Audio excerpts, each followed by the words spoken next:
एक बड़ी गजब की बात बाबर अपनी बुक में लिखता है। बाबर की बुक का नाम है बाबरनामा। क्या नाम है? बाबरनामा में बाबर इस युद्ध को बाबरनामा वास्तव में डायरी है। वो दिल्ली का लिखता है, आज ये आज ये, इस प्रकार की बातें उसके अंदर, रूटीन सा लिखता है वो अपना उसके अंदर। तो बाबरनामा में बाबर लिखता है कि मैं जब काबुल में था, मैं कहां पे था, एक दिन सांगा के कुछ आदमी मेरे पास आए। किसके आदमी? और उन्होंने आके कहा कि बाबर, तो हमारा भाई है, तो हमारी सहायता कर, इंडिया पर अटैक कर, इब्राहिम लोदी को मार दे। मैंने पूछा कि भाई क्यों मारना है इब्राहिम लोदी को? तो सांगा के आदमियों ने कहा इब्राहिम लोदी हमें परेशान करता रहता है, हमारी अकेले की इब्राहिम लोदी के खिलाफ पार नहीं पड़ रहे, इसलिए तू आ। इसलिए बाबर कहता है कि मेरे को भारत में किसने बुलाया? सांगा। पर वो कहता है मैं सांगा के बुलाने पर भारत आया, लेकिन पानीपत के पहले युद्ध में जब मैं इब्राहिम लोदी के खिलाफ लड़ रहा था तब सांगा ने मेरी कोई सहायता, मैं इनको सबक सिखाना चाहता हूं। पर यह बाबर की साफ झूठी बात है, क्योंकि पहली बात तो यह है कि बाबर को भारत में बुलाने वाला सांगा नहीं था, दौलत खान लोदी और आलम खान लोदी थे। दूसरी बात, इब्राहिम लोदी के लिए सांगा कम से कम नहीं बुलाएगा। लप्पू सा इब्राहिम लोदी है, उसने 2 बार टिकाया था उसको, खातोली में। और मैं ना कई बार जब सोचता हूं तब मुझे लगता है कि यार सांगा कितना गजब राजा था। बाड़ी कहां पड़ता है? धौलपुर। कहां पड़ता है? आप में से मेवाड़ के कौन कौन लोग हैं? खूब सारे लोग। आप में से कितने जिन्होंने कभी धौलपुर गए हो? इस ट्रांसपोर्टेशन और कम्युनिकेशन में भी मेवाड़ वालों ने धौलपुर नहीं देखा, धौलपुर वालों ने मेवाड़ नहीं देखा। लेना देना ही नहीं है। धौलपुर के कौन कौन है आप में से? आगरा कितना पड़ता है आपसे? 40 किलोमीटर ना, 40-50 किलोमीटर। लोदियों की राजधानी है आगरा। लोदियों की राजधानी कौन सी है? मतलब इब्राहिम लोदी कहां का राजा है? आगरा। सांगा चित्तौड़ से बाड़ी जाता है, इब्राहिम लोदी को कूटता है। इसका मतलब है आपको कोई घर में घुस के मार रहा है। कितना साम्राज्यवादी राजा यार। वो बयाना पर कब्जा किए बेटा। बयाना आगरा के पास है, वो खुद चित्तौड़ का है। मैं मेरे एक दोस्त को हमेशा हंसता रहता हूं, उनका कोई एग्जाम था साल भर, दो एक साल पहले, और उसका सेंटर आ गया उनका भरतपुर, वो खुद मेवाड़ के। मैं रूम गया था, रूम जाते मैंने पूछा अरे सेंटर कहां है आपके एग्जाम का? तो उन्होंने कहा यार सेंटर बड़ा कोर्ट सा दे दिया यार इन लोगों ने इस बार। कैसे? तो यार सेंटर भरतपुर दिया है। मुझे क्या दिक्कत होगी? उनका यार जयपुर दे देते यार, ये बैठे ये एग्जाम दे लेते, उदयपुर दे देते तो घर पे जाए आते यार, जोधपुर दे देते तो भी सिस्टर की शादी कर रखे यार जाके आते, और इन इलाकों में मैं भरतपुर यार मेरी जिंदगी में नहीं गया कभी, अब भरतपुर कहाँ जाएंगे कहाँ रुकेंगे? तो मैंने कहा यार कहाँ जाएंगे कहाँ रुकेंगे वाले छोड़ो, अपने भरतपुर में भी सैकड़ों दोस्त है, इतने सालों से जयपुर बैठे तो भरतपुर के भी अपने खूब सारे जानकार है, और भी रुकने वाली समस्या तो अब है भी नहीं, होटल में जाओ रुको, सुबह एग्जाम दे के आ जाओ यार, इसमें क्या समस्या है? तो उनका तो भी यार थोड़ा अलग सा है, कभी गए नहीं। तो मैं उनको हंसने लग गया कि अंतिम मेवाड़ी जो भरतपुर गया था वो सांगा था। सांगा के बाद कोई मेवाड़ी कभी भरतपुर, और सांगा खानवा में हार गया था। तो यदि आपको खानवा का बदला लेना है तो भरतपुर जाइए, एग्जाम में पास होइए, ताकि खानवा के युद्ध का बदला लिया जा सके यार। तो वो हम हंसने लगेगा, हाँ यार आज अपने ये बात कर रहे हैं इस 21वीं सदी में बैठ के कि यार अपने उधर तो कैसे जाएंगे, भरतपुर कैसे जाएंगे। सांगा कितना साम्राज्यवादी है कि वो बाड़ी के अंदर जाकर बयाना में जाके युद्ध लड़ रहा है। इससे अधिक साम्राज्यवादी क्या होगा? तो कम से कम इब्राहिम लोदी के लिए सांगा बुलाएगा नहीं। पर फिर भी बाबर लिखता है तो एक कारण उस वाला भी माना जाए, वो अपने आप को जस्टिफाई कर रहा है कि मैं क्यों अटैक कर रहा हूं। उसने कहा मैं इसलिए कर रहा हूं। बाबर का सेनापति कौन था? सुल्तान। तो पहले से एक बंदा बैठा है मेहंदी ख्वाजा, सहायता करने के लिए कौन है? सुल्तान। इस युद्ध में किसकी जीत हुई? सांगा की जीत हुई। तो अब सांगा ने कहा कि अब अपने आगरा पे कब्जा कर लेते हैं। कहां कब्जा कर लेते हैं? आगरा। फिर दूसरा क्या हुआ? इब्राहिम लोदी तो मर गया था। इब्राहिम लोदी का छोटा भाई था महमूद लोदी। कौन था? उसको पता चला कि बाबर के खिलाफ कौन लड़ रहा है? सांगा। उसके भाई को किसने मारा था? बाबर। दुश्मन का दुश्मन दोस्त। तो महमूद लोदी सांगा के पास आ गया। उसने सांगा को कहा कि भाई सांगा, पहले अपनी भले लड़ाई हो रखी थी पर अब दोनों का दुश्मन एक है बाबर, इसलिए दोनों मिलकर लड़ते हैं। सांगा ने कहा ठीक है तुम मेरा साथ दो, मैं तुम्हें आगरा दिलवा दूंगा। क्या दिलवा दूंगा? तो अब बाबर को पता चला कि अफगान और सांगा आपस में मिल गए और कहां पर हमला करेंगे? आगरा। तो बाबर को लगा अब आगरा बचाना जरूरी, तो अब बाबर खुद लड़ने के लिए आगरा से उधर। बीच में इधर बयाना से आगरा के बीच में एक जगह पड़ती है खानवा। कौन सी जगह? तो इस बार लड़ाई कहां पर भी? खानवा। पहले वाले के 1 महीने बाद। वो कब हो रहा है? 16 फरवरी। ये है भाई आपका 17 मार्च। ये तारीख याद रखना। बाबर आ गया आगरा से, सांगा इधर से गया हुआ है, खानवा मैदान में सेनाएं आमने सामने पड़ी है, लड़ाइयों की तैयारी कर रहे हैं। महीने भर का टाइम लिया दोनों ने बीच में अपनी सेना बिना लगाने में। अब से 17 मार्च को लड़ाई करनी है। 16 मार्च को बाबर अपने सैनिकों को इकट्ठा करता है और बाबर सैनिकों को इकट्ठा करके कहता है कि अपने कल सांगा के खिलाफ लड़ेंगे। हाउस द जोश? सैनिकों ने कहा लो सर। कैसे? सैनिकों ने सांगा के खिलाफ लड़ने से क्या कर दिया? सैनिकों के कारण सीधे सीधे दो। एक कारण तो यह था कि बाबर जब काबुल से आया था इब्राहिम लोदी के खिलाफ लड़ने के लिए पानीपत में, तब वो अपने सैनिकों को कह के लाया था कि अपने दिल्ली आगरा लूटेंगे और लूट के वापस आ जाएंगे, लेकिन वो वापस नहीं गया, यहीं रुक गया। इसलिए सैनिकों को घर की याद आ रही थी, लगा संदेश से आते हैं डेली डेली गाना पड़ता है हमें, और ये क्या तरीका, 1 साल हो गया तेरे को यहाँ पे, 1526 में आए तेरे, अब क्या आ गया 1527, तो यार हमें घर की याद आ रही है, हमें घर वापस जाना है। दूसरा कारण ये था कि जब बाबर यहाँ पर बैठा था तो उसने सांगा का पता लगाया कि भाई सांगा कैसे लड़ता है, क्या इसका बैकग्राउंड है, और तो पता चला कि आज दिन तक सांगा किसी भी युद्ध में हारा नहीं, और जो कोई इसके सामने गया है उसको इसने भगा भगा के मारा है। और पता चला कि सांगा जब खानवा में लड़ने के लिए आया तो उसका एक पैर नहीं है, एक हाथ नहीं है, एक आंख नहीं है, एक कान नहीं है, 80 घाव थे उसके शरीर पे। कितने घाव थे? 80 घाव लगे थे तन में, फिर भी व्यथा नहीं थी मन में, कि 80 घाव उसके तन पे थे, उसके मन में कोई भी चिंता। हरिवंश राय बच्चन कहते हैं, मन के हारे हार है न मन के जीते। यदि आपके मन में हो कि अपने को जीत मिल सकती है तो हो जाएगी, आपके मन में यह है कि अपने हार जाएंगे तो कभी भी आप जीते। रोता जावे वे मरे डांगा समाचार लियावे, जो रोते हुए जाते हैं वो मृत्यु का समय। मेरे को अब भी याद है, पहले घर में टाबर हुआ करते, घर वाले कहते वहां जा वो काम करके आ, और अपने पहले कहते ना वहां तो अभी जाऊंगा तो वो काम नहीं होगा, तो घर वाले कहते अब तो पक्का ही नहीं होगा। पहले रोने लग गया, अब वो काम होगा नहीं, और ज्यादातर मामलों में ऐसा काम होता, अपने वापस आकर हुआ ही नहीं होता, हमने तो पहले कह दिया था, तू पहले ही रो रहा था तो कैसे होगा। तो मन में तो कम से कम जीत हमेशा होनी चाहिए। आप भी आरएस की तैयारी करते हो, तैयारी आरएस की करते हो, पर मन ही मन सोचते हो आरएस में तो क्या ही होगा, छोटा मोटा कुछ ना कुछ दे लेते हैं, इधर उधर अटक जाए, कहीं बाबू बन जाए तो ही ठीक रहे अपना। तो बाद में जब आदमी सोचता ही नहीं है तो बनता भी, वरना इंग्लिश वाली कहावत है, as you think so you become, जैसा आप सोचते हैं वैसा आप। और सोचना तो बड़ा ही सोचना, दूध खानी दोबा भर खानी, दोहरे माथे बैठ खानी। भाई मन के लड्डू कम क्यों, मन के लड्डू फीके क्यों, फीके क्यों, तो फीके नहीं तो कम क्यों, ऐसा कुछ है कि भाई लड्डू ही खाने, मन के लड्डू ही खाने तो मीठे ही खाने, और ज्यादा खाने कम क्यों खाने भाई साहब, वो बात तो वो क्यों वो बात। तो बाबर के सैनिकों ने जब पता लगाया सांगा के बारे में, पता चला यार ये आदमी बड़ा खतरनाक है, तो बाबर के सैनिकों ने बाबर को कहा कि बाबर तू कह रहा है कि यार तुम्हारा जोश कैसा है, इस आदमी को देखे जोश ठंडा पड़ जाता है, जिसके हाथ नहीं, पैर नहीं, आंख नहीं, कान नहीं, फिर भी लड़ने के लिए आ रहा है, मिनक तो नहीं है, डाकी है, और इसके खिलाफ क्या लड़े, इसके पास खोने के लिए है क्या, इसमें तेरा घाटा इसका, अपने मरमुरा जाएंगे सारे के सारे। और बाबर ने कहा नहीं नहीं ये बात नहीं, हम मुगल है और हम इसके खिलाफ लड़ेंगे तो हम पक्का जीत सकते हैं। उसने कहा फालतू की पंचायती मत कर, 1 महीने पहले इन मेहंदी ख्वाजा को और सुल्तान मिर्जा को इनका वीडियो पड़ा, धोतियां खोल ली थी। मेहंदी ख्वाजा सुल्तान मिर्जा ने कहा कि वीडियो डिलीट करवा दो प्लीज, ये कोई तरीका नहीं होता है ऐसे। तो कहा यार इस आदमी से क्या लड़ा जाए, तो बाबर को लगा खेल खत्म कर दिया यार। भाई यदि सैनिक लड़ना ही नहीं चाहेंगे, भाई मैं आपको कहूं कि आपको आरएस का पेपर देना, आपको सर हम तो नहीं दे रहे, तो फिर मेरे करने क्या मतलब, पढ़ाने का मतलब क्या हुआ। तो भाई बाबर ने लगा यार सैनिक नहीं लड़ेंगे तो करेंगे क्या, तो बाबर थोड़ा उनमें जोश बढ़ता है, और बाबर कहता है कि तुम्हें क्या लगता है कि बाबर खुद के लिए लड़ता है, उनका लगता नहीं है, कर रहा है तुम, ऐसा तेरी पंचायती हमारी इसके अंदर कुछ ही नहीं है, तुम्हें क्या लगता है बाबर साम्राज्य विस्तार के लिए लड़ता है? हाँ। बाबर ने कहा नहीं, बाबर ना खुद के लिए लड़ता है ना साम्राज्य विस्तार के लिए लड़ता है, जिहाद है। क्या है? जो धर्म की लड़ाइयां हुआ करती उनको क्या बोला करते? बाबर ने कहा ये जिहाद, और मेरे को अल्लाह ताला ने फरमाया है कि दुनिया के इस छोर से लेके उस छोर तक मैं इस्लाम की पताका लहरा दूं, मैं धर्म की लड़ाई लड़ रहा हूं, मजहब की लड़ाई लड़ रहा हूं, मैं जिहाद कर रहा हूं। यदि मैं जिंदा रहा तो मैं गाजी बन जाऊंगा। क्या बन जाऊंगा? जो धर्म की लड़ाइयां करते उनको क्या बोलते, और मर भी गया तो मैं शहीद कहलाऊंगा, सारे लोग मेरा सम्मान करेंगे, जन्नत जाऊंगा मैं। और तुम लड़ना चाहते हो लड़ो, नहीं भी लड़ना चाहते तो मैं अकेला लड़ूंगा। थोड़ी जिहाद की, इस्लाम की, मजहब की, धर्म की बातें की तो थोड़े लोगों में रोंगटे वोंगटे से आए।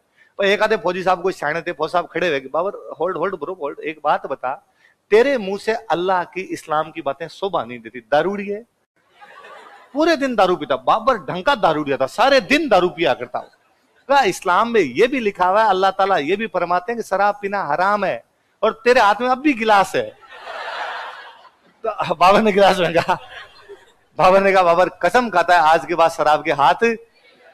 मुगलों में 2 बादशाह ऐसे हुए जो ढंग के दारूड़ी हुए थे, एक तो बाबर, एक जहांगीर। कौन कौन? दोनों ने आत्मकथाएं लिखी है। दोनों ने क्या लिखी है? पीने के बाद ये आदमी बता सकता है खुद की बातें। यूं भाई साहब आप पूछ रहे तो आदमी दबाता ना, अच्छाइयां बुराइयां दोनों होती है।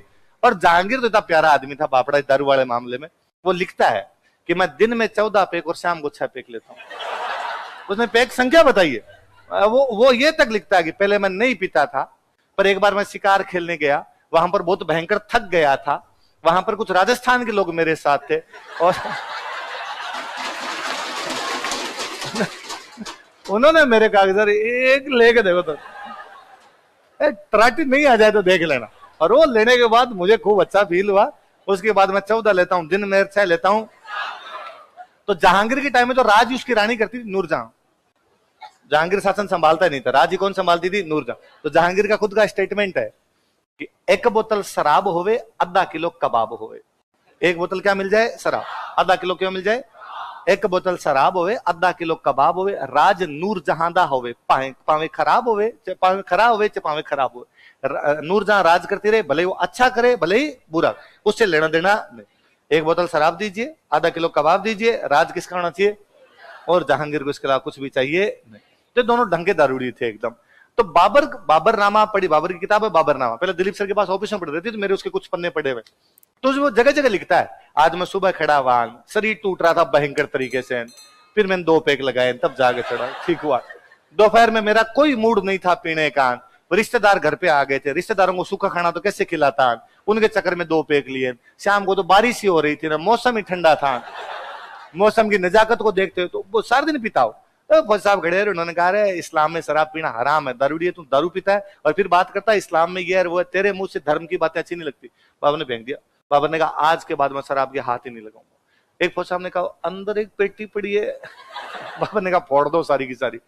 एक फौज साहब और खड़े, उनका बाबर इस्लाम में यह भी लिखा हुआ है कि मुसलमान राजा मुसलमान व्यापारियों से कोई टैक्स नहीं लेगा, और तू मुसलमान व्यापारियों से टैक्स लेता है। बाबर एक टैक्स लिया करता था, तमगा।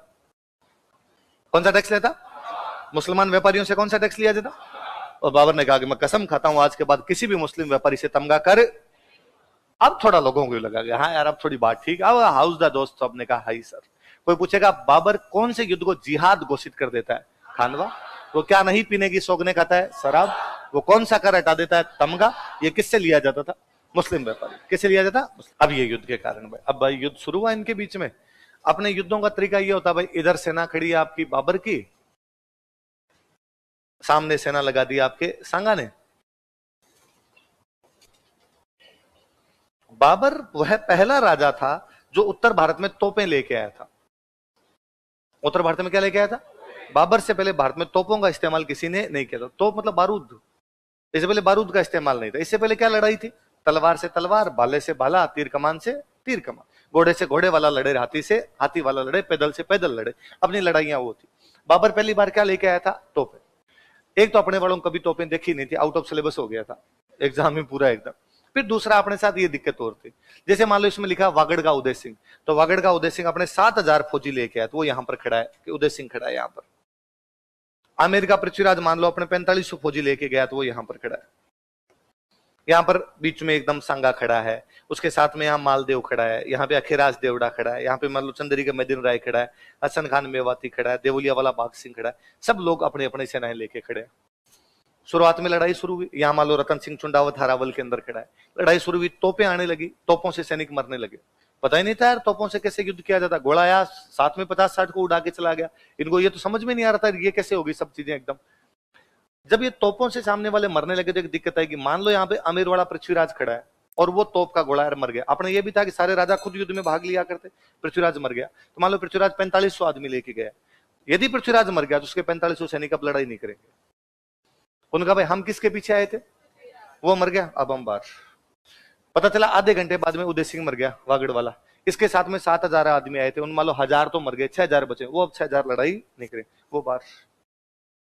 तोपों की वजह से सेनापति जब मरने लगे तो सेना बाहर निकलने लग गई। अपने यहाँ पे एक समस्या थी, अपने ज्यादातर लड़ाई हाथियों की थी, हाथियों से लड़ा करते थे। हाथियों ने जब तोपों के गोले सुने वो पागल हो गए।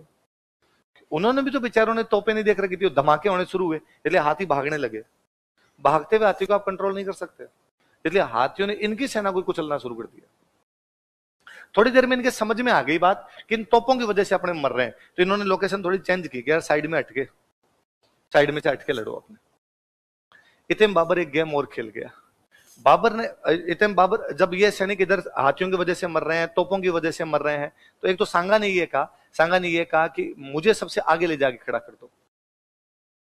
साथ वालों ने कहा कि साहब आपके हाथ नहीं, पैर नहीं, आंख नहीं, कान नहीं, क्या करोगे आगे जाके? सांगा ने कहा यदि मैं आगे आगे जाके लड़ूंगा तो पीछे सेना को लगेगा कि हमारा राजा आगे लड़ रहा है, मोटिवेट होगी सेना, सेना वापस नहीं जाएगी, सेना लड़ लेगी मेरे को देख के, इसलिए सांगा को सबसे आगे खड़ा कर दिया। ठीक ठाक लड़ाई चल रही है, इतने में बाबर अपना एक दांव खेल था, वो उज्बेकिस्तान से आया हुआ था। उज्बेकिस्तान में एक लड़ाई का तरीका था तुलगुमा। कौन सा था?